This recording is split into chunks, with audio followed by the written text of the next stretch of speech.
Good morning, student. Welcome to my channel. This channel is Science Fire, and in this video, we are going to cover about cell component. In the last video, we have covered about cell. Why do we call the cell as the structural and functional unit of life? And in this video, we are going to cover about cell component.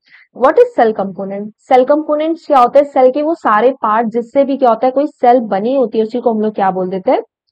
Cell component. उसी को हम लोग क्या बोल देते हैं? Cell components. तो किसी भी सेल के अंदर 4 कंपोनेंट तो कॉमन होता है, चाहे वो प्लांट सेल हो चाहे वो एनिमल सेल हो. 4 कंपोनेंट्स क्या होंगे? बेसिक होंगे. Plasma membrane, nucleus, cytoplasm and cell organic. ये क्या होता है? 4 बेसिक कंपोनेंट होते हैं, दोनों में पाए जाते हैं. बट प्लांट सेल के केस में एक्स्ट्रा मेम्ब्रेन पाई जाती है, जिसको हम लोग क्या बोल देते हैं? Cell wall. अभी हम लोग बाद में स्टडी करेंगे. सबसे पहले हम लोग समझ लेते हैं व्हाट इज प्लाज्मा मेम्ब्रेन. देखिए, प्लाज्मा मेम्ब्रेन का ही दूसरा नेम क्या होता है? Cell membrane. ये क्या होती है? एक डोर की तरह होती है. फॉर एग्जाम्पल, आपका क्या होता है? एक हाउस है या फिर एक रूम है, ठीक है. उस रूम के अंदर एक डोर होता है जिसके थ्रू हम लोग क्या करते हैं? उस रूम के अंदर एंट्री और एग्जिट करते हैं. इसी डोर के थ्रू तो करते हैं. तो ये क्या होता है? ये सेम क्या होता है? सेल मेम्ब्रेन भी होती है. सेल मेम्ब्रेन क्या होती है? एक डोर की तरह है, जो कि क्या करती है? इस सेल के अंदर किसी भी पार्टिकल्स की एंट्री या फिर एग्जिट को क्या करती है? अलाउ करती है. तो सेल मेम्ब्रेन क्या है? वो मेम्ब्रेन है जिसके थ्रू कोई भी पार्टिकल सेल के अंदर आता है या फिर बाहर जाता है. एक ये क्या है? एक टाइप का प्रोटेक्शन भी प्रोवाइड करेगी. तो जो कोई भी पार्टिकल अंदर से बाहर जा रहा है, किसी को नहीं आने दे रही है, तो ये प्रोटेक्टिव फंक्शन भी प्रोवाइड करती है. सेल को कोई इंजरी ना हो अंदर के पार्टिकल्स को, उससे भी प्रोवाइड करती है. एंट्री और एग्जिट को भी अलाउ करती है. अब ये किससे मिलकर बनी होती है जो एंट्री और एग्जिट को अलाउ कर पा रही है? तो ये क्या होता है? लिपिड्स और प्रोटीन से मिलकर बनी होती है. ये किससे मिलकर बनी होती है? लिपिड्स एंड प्रोटीन से मिलकर बनी होती है. देखिए, मैंने आपको स्ट्रक्चर बनाया गया है. ये क्या है? एनिमल सेल है. एनिमल की मैंने क्या लिया? एक सेल ले ली गई है, उसको स्टडी कर रहे हैं. तो सबसे आउटर मेम्ब्रेन क्या होगी? आउटर कवरिंग को हम लोग क्या बोल दे रहे हैं? प्लाज्मा मेम्ब्रेन बोल दे रहे हैं. तो ये क्या होती है? एक लिपिड्स, ये बॉल टाइप का जो स्ट्रक्चर मैंने बनाया है, ये क्या है आपका? ये आपका लिपिड्स है. और इसमें क्या होता है? ये जो लार्ज बॉल्स हैं, ये क्या है? ये जो लार्ज लार्ज बॉल्स टाइप का स्ट्रक्चर दिया गया ओवल, ये क्या है? प्रोटीन. तो एक लिपिड की लेयर में बीच बीच में क्या होता है? प्रोटीन्स इम्बेडेड रहते हैं. बीच बीच में क्या होता है? प्रोटीन्स पाए जाते हैं. जैसे फॉर एग्जाम्पल, पुराने टाइम में आपके घर में एक वो फ्लोर बनी रहती है मोजैक टाइप की, जिसमें क्या होता है? एक मेन वॉल रहती है, बीच बीच में क्या रहता है? स्पॉट्स रहते हैं. तो प्लाज्मा मेम्ब्रेन का भी क्या होता है? एक मोजैक टाइप का स्ट्रक्चर होता है. बीच बीच में पूरी की पूरी लिपिड्स की लेयर होगी, फुल लेयर, और बीच बीच में क्या रहेगा? प्रोटीन्स पाया जाता है.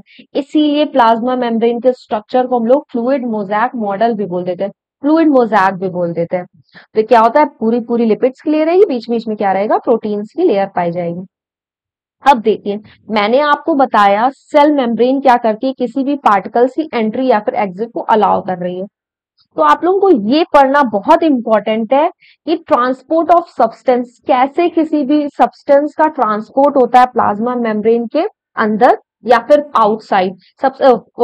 फर्स्ट ऑफ ऑल आप ये समझ लीजिए, प्लाज्मा मेम्ब्रेन में मैंने बताया ये क्या हो रहा है? किसी सब्सटेंस की एंट्री को अलाउ कर रही है, किसी की नहीं कर रही है. इसीलिए इसको सेलेक्टिवली परमिएबल मेम्ब्रेन बोल देते हैं. मोस्ट इंपॉर्टेंट क्वेश्चन जो आपसे पूछा ही जाता है, प्लाज्मा मेम्ब्रेन को सेलेक्टिवली परमिएबल क्यों बोलते हैं? बिकॉज ये कुछ सब्सटेंस की पार्टिकल्स को एंट्री को अलाउ करती है, कुछ सेलेक्टिव चीजों को, और कुछ की एंट्री को अलाउ नहीं करती है. अब प्लाज्मा मेम्ब्रेन से 2 तरीके से ट्रांसपोर्ट हो सकता है. फर्स्ट होता है एक्टिव ट्रांसपोर्ट एंड सेकेंड क्या होता है? Passive transport. जब किसी पार्टिकल का ट्रांसपोर्ट एनर्जी के थ्रू होगा, मुझे मान लीजिए इस पार्टिकल को अंदर क्या करना है? सब्सटेंस इस मेम्ब्रेन के मुझे अंदर लाना है, तब मुझे एनर्जी की नीड हो रही, मुझे बहुत ज्यादा एनर्जी देके मैं क्या कर रही हूँ? उस पार्टिकल को अंदर ला रही हूँ. तो उसको क्या बोल देंगे? Active transport. फॉर एग्जाम्पल, मेरे घर में क्या कर रही हूँ? रूम के अंदर बैठी हूँ, एक कोई गन लेके मेरे घर के अंदर आना चाह रहा है, वो गन लिया हुआ है. वो क्या कर रहा है? एक फोर्स टाइप का मेरे ऊपर क्रिएट कर रहा है. मैं अंदर नहीं बुलाना चाह रही हूँ, बट वो गन लिया है तो मैं अंदर बुला ले रही हूँ. ये टाइप का ट्रांसपोर्ट क्या होगा? Active transport. एक्टिव ट्रांसपोर्ट में क्या हो रहा है? एनर्जी की नीड हो रही है, एनर्जी के थ्रू क्या हो रहा है? वो पार्टिकल्स अंदर आ रहे हैं. वेल्स पैसिव ट्रांसपोर्ट क्या हो रहा है? उसमें कोई एनर्जी की नीड नहीं, नेचुरली क्या हो रहा है? पार्टिकल्स अंदर आ रहा है, क्योंकि उसकी कॉन्सेंट्रेशन ज्यादा है. तो उस रीजन से क्या हो रहा है? वो पार्टिकल्स अंदर आ जा रहा है. तो एक्टिव ट्रांसपोर्ट 2 तरीके से होता है, एक्टिव जिसमें एनर्जी की नीड हो, और पैसिव जिसमें एनर्जी की नीड ना हो. आपके कोर्स का मोस्ट इंपॉर्टेंट पार्ट क्या है? Passive transport. पैसिव ट्रांसपोर्ट को आपको डिटेल में पढ़ना होगा. पैसिव ट्रांसपोर्ट 2 तरीके से हो सकते हैं. डिफ्यूजन और ऑस्मोसिस, ये आपका केमिस्ट्री का भी पार्ट है, one of the most important part of class 9। Passive transport दो तरीके से हो सकते हैं, डिफ्यूजन और ऑस्मोसिस। दोनों में याद रखिएगा मूवमेंट होना है पार्टिकल का। अब कैसे मूवमेंट हो रहा है? डिफ्यूजन सबसे सिंपल, जब कोई पार्टिकल एक प्लेस पे उसकी कॉन्सेंट्रेशन हाई है, वो क्या कर रहा है, अपनी लो कॉन्सेंट्रेशन में मूव कर रहा है, इसी को क्या बोल देते हैं? डिफ्यूजन बोल देते हैं। Diffusion solid, liquid and gas तीनों का होता है। तीनों का पार्टिकल जब वो हायर, सॉलिड का भी हायर कॉन्सेंट्रेशन है, लोअर कॉन्सेंट्रेशन में मूव कर रहा है, इसी को हम डिफ्यूजन बोल देंगे। फॉर एग्जाम्पल, आप क्या करते हो, रूम में परफ्यूम स्प्रे करते हो एक रूम के कॉर्नर में, तो क्या करता है, पूरे कुछ देर बाद पूरे रूम में फैलती है। किस प्रोसेस से? डिफ्यूजन प्रोसेस से। बिकॉज वहां परफ्यूम के एक कॉर्नर में क्या थी, कॉन्सेंट्रेशन हाई थी, और दूसरे कॉर्नर में मूव कर रहे, इसको क्या बोल देंगे? डिफ्यूजन बोल देंगे। गैस का डिफ्यूजन हो गया। सेकेंड एग्जाम्पल, लिक्विड के केस में आप समझ सकते हो, एक आपने कंटेनर लिया, उसमें इंक डाल दी, जहां पे इंक की कॉन्सेंट्रेशन हाई होती है, कुछ देर बाद पूरा का पूरा पानी क्या हो जाता है, उसी कलर का हो जाता है। मान लीजिए पिंक कलर डाला है, एक ड्रॉप स्टार्टिंग में रहती है, पूरे कलर में फैल जाती है, इसी को क्या बोल देते हैं? डिफ्यूजन बोल देंगे। अब देखिए सेकेंड थर्ड केस। सॉलिड का केस आपके कोर्स में नहीं है, बट मैं आपको बता दे रही हूँ। जैसे आप लोग क्या करते हो, बोर्ड पे टीचर चौक से लिखता है, तो चौक क्या है, बोर्ड भी क्या है, सॉलिड सब्सटेंस है, और वो चौक भी क्या है, वो भी सॉलिड है। उसमें भी क्या होता है, कुछ ना कुछ सब्सटेंस डिफ्यूज होकर बोर्ड के अंदर जाता है। तो ये भी एक टाइप का क्या है, डिफ्यूजन है, जिसमें सॉलिड सॉलिड पार्टिकल क्या कर रहे हैं, मूव कर रहे हैं। अब ऑस्मोसिस, ये भी क्या एक टाइप का पैसिव ट्रांसपोर्ट है, एनर्जी की कोई नीड नहीं है। जब कोई पार्टिकल, ये खाली वाटर के केस में होता है, ना सॉलिड की बात होती है ना ही गैसेस की बात होती है। जब वाटर अपने हायर कॉन्सेंट्रेशन से लोअर कॉन्सेंट्रेशन में मूव करेगा, इसको ऑस्मोसिस बोल देते हैं। बट बीच में क्या होगी, एक मेम्ब्रेन होगी। बीच में क्या है, एक मेम्ब्रेन के थ्रू वाटर क्या कर रहा है, अपने हायर कॉन्सेंट्रेशन से, यहाँ पे वाटर ज्यादा था और यहाँ पे वाटर के मॉलिक्यूल कम है, तो वहां पे मूव कर रहा है, इसी को क्या बोल देंगे? ऑस्मोसिस बोल देंगे।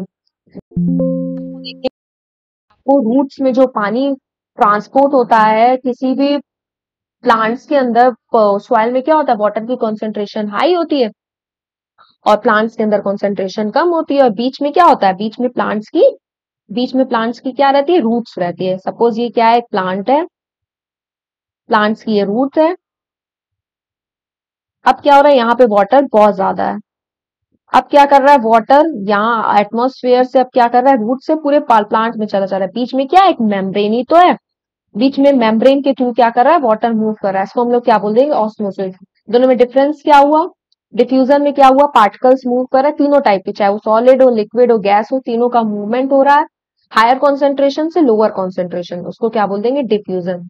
वेयर ऑस्मोसिस में भी हायर कॉन्सेंट्रेशन से लोअर कॉन्सेंट्रेशन ही मूव कर रहा है, बट खाली वाटर की बात हो रही है, बट बीच में क्या होनी चाहिए, सेमी परमिएबल मेम्ब्रेन। बीच में क्या होनी चाहिए, एक मेम्ब्रेन होनी चाहिए, इसी को हम लोग क्या बोल देंगे, इसी को हम लोग क्या बोल देते हैं, ऑस्मोसिस बोल देते हैं।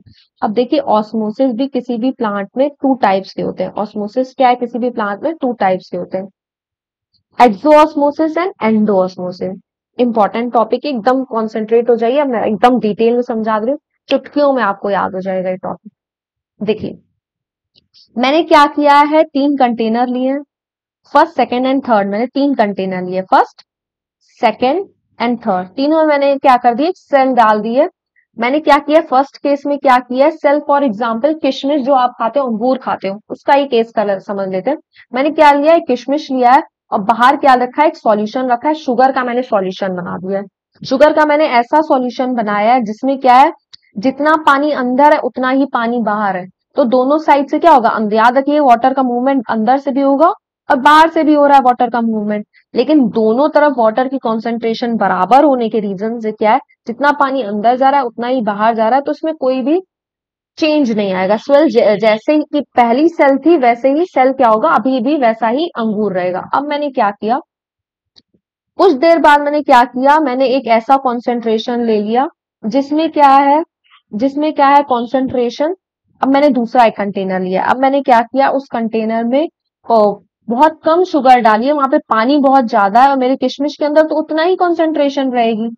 तो क्या होगा, बाहर से पानी अंदर आने लगेगा, बाहर से पानी क्या हो जाएगा, अंदर आने लगेगा, अंदर से भी बाहर जाएगा, बट अंदर पानी कम होने के रीजन से क्या होगा, जितना बाहर जा रहा है जितना अंदर से बाहर जा रहा है, बाहर से अंदर ज्यादा आ रहा है, उस रीजन से क्या हो जाएगा, सेल फूल जाएगी, स्वेल कर जाएगी। इस केस को हम लोग क्या बोल देंगे, एंडोऑस्मोसिस। एंडोऑस्मोसिस में क्या हुआ, बाहर से पानी क्या हो रहा है, अंदर आ रहा है। एंडो मीन्स अंदर आना, ऑस्मोसिस की बात हो रही है। ऑस्मोसिस में क्या हुआ, बाहर से पानी अंदर आया, जिसकी वजह से सेल क्या हो गई, फूल गई। अब थर्ड केस देख लेते हैं। थर्ड केस में मैंने क्या रखा है, एक कंटेनर लिया जिसमें क्या है, अंदर पानी बहुत ज्यादा है और बाहर क्या कर दिया मैंने, बहुत ज्यादा शुगर डालते गई डालते गई डालते गई, जिससे वजह से पानी कम हो गया है और शुगर बहुत ज्यादा हो गई है। अब क्या हो जाएगा, अंदर से पानी बाहर मूव करने लगेगा, अंदर से पानी क्या करेगा, बाहर मूव करेगा, जिस केस में क्या हो जाएगी, हम लोग का सेल क्या हो जाएगी, श्रिंक कर जाएगी। तो इसी को हम लोग क्या बोल देते हैं, एक्सोऑस्मोसिस। इसी को हम लोग क्या बोल देते हैं, एक्सोऑस्मोसिस बोल देते हैं। देखो तीनों केस को हम लोग एक और टर्म में समझ लेते हैं। फर्स्ट केस में क्या किया मैंने, दोनों जो भी सॉल्यूशन लिया था और अंदर सॉल्यूशन सेम था, तो कोई भी मूवमेंट नहीं हो रहा था, उस टाइप के सॉल्यूशन को मैंने आइसोटोनिक सॉल्यूशन बोल दिया। टॉनिक मतलब सॉल्यूशन की बात हो रही है, याद रखिएगा, टॉनिक मीन सॉल्यूशन या फिर कॉन्सेंट्रेशन जो बाहर सॉल्यूशन में प्रेजेंट है सॉल्यूट की, दोनों तरफ बाहर था, पानी जितना अंदर था उतना ही पानी बाहर था। दूसरा मैंने ऐसा सॉल्यूशन लिया है, tonic mean solution, hypo means ऐसा सॉल्यूशन जिसमें क्या है, कॉन्सेंट्रेशन कम है सॉल्यूट की, हाइपो मीन्स कम, डाइल्यूट सॉल्यूशन है। अब डाइल्यूट सॉल्यूशन में हम लोग जानते हैं पानी ज्यादा होता है, जो मैंने सब्सटेंस डाला है वो कम होता है। अब हाइपो सॉल्यूशन में क्या होगा, पानी ज्यादा होगा, सॉल्यूट कम है, तो बाहर से क्या हो जाएगा, अंदर पानी आने लगेगा और शेल क्या करेगी, स्वेल कर जाएगी। थर्ड केस हाइपर, हाइपर मतलब मोर, सॉल्यूट क्या है, बाहर की तरफ ज्यादा है, अंदर कम है। बाहर अगर सॉल्यूट ज्यादा है तो पानी क्या हो जाएगा, कम हो जाएगा, पानी बाहर कम है तो अंदर से क्या हो जाएगा, पानी का मूवमेंट हो जाएगा, इसी से क्या हो जाएगा, सेल श्रिंक कर जाएगी। याद रखने की ट्रिक, आपसे सबसे पहले पूछता है एक्सो एंडो ऑस्मोसिस क्या है, समझने का तरीका, एंडो मतलब अंदर, ऑस्मोसिस की बात हो रही है, और एक्सो मतलब बाहर। एंडो ऑस्मोसिस में क्या हो जाएगा, बाहर अंदर तरफ पानी आएगा, एक्सोऑस्मोसिस में बाहर तरफ पानी जाएगा, सेल के रिस्पॉन्स में बोल रहा है।